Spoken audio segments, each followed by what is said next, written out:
Hello friends, मी अल्पित आणि स्वागत असं तुमचं माझ्या नवीन व्हिडिओमध्ये. आज ना सकाळी सकाळी साफसफाई चालू असता, कारण आज असं आमच्याकडे हळदी कुंकू आणि तुमका सगळ्यांना माझ्याकडून मकर संक्रांतीच्या खूप खूप शुभेच्छा.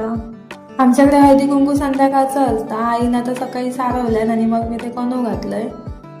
आज ना आमच्या घराचे एकदम बाजूकच मोर आणि लांडो दिले होते, पण माझ्या हातात मोबाईल नव्हतो. मी मोबाईल आणेपर्यंत ते लांबपर्यंत निघान गेले.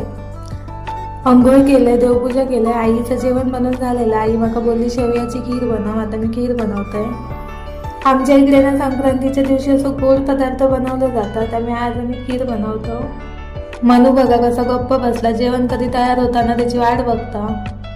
आता आपलं सगळं जेवण बनवून तयार झालं असं. आता देवाक नैवेद्य दाखवून घेतो आणि आम्ही पण जेवतो. तुम्ही पण जेव केव्हा. आमच्याकडे ना पहिला हळदी कुंकू तुळशीक घातला जाता. आता आई तुळशीक हळदी कुंकू घालून वाण ठेवतली आणि मग वाडीत जातली. आता आईचा तुळशीक हळदी कुंकू घालून झाला. आता आई वाडीत जातली आणि माका सांगून गेली की तू हळदी कुंकाची सगळी तयारी करून ठेव. पहिले आधी तिळाचे लाडू आणि तिळगुळ पॅक करून घेतले. त्यानंतर फुलांचे डेट असत ना ते सगळे कापून घेतले आणि आता हळद पिंजर वगैरे सगळं भांड्यात भरून घेतोय. आणि घरातलेच वस्तू वापरून मी ही छोटीशी रांगोळी बनवली. कशी वाटते ती मला कमेंट करून नक्की सांगा.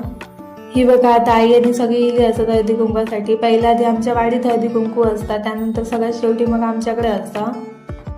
आमच्या इकडे ना मकर संक्रांत खूप मस्तपैकी साजरी केली जातात. वाडीतली सगळी महिला मंडळ मस्त की साडी बिडी नेसून तयार होतात आणि मग एकमेकांच्या घरी हळदी कुंकासाठी फिरतात. म्हणजे ना प्रत्येकाच्या घरी हळदी कुंकू घालून तिळगुळ आणि लाडू दिले जातात आणि मग सगळ्यात शेवटी वाण देतात. वाण म्हणजे का, आपण घरात वापरण्यायोग्य वस्तू. तुमच्याकडे हळदी कुंकू कसा केला जाता तर मला नक्की सांगा. ही बघा आता आई सगळी वाना आमका दाखवता. वाडीत कोणी काय वाटलं नसता. तर आता मी वाना बघते. चला तर मग बाय बाय, भेटूया अशाच एका नवीन व्हिडिओमध्ये.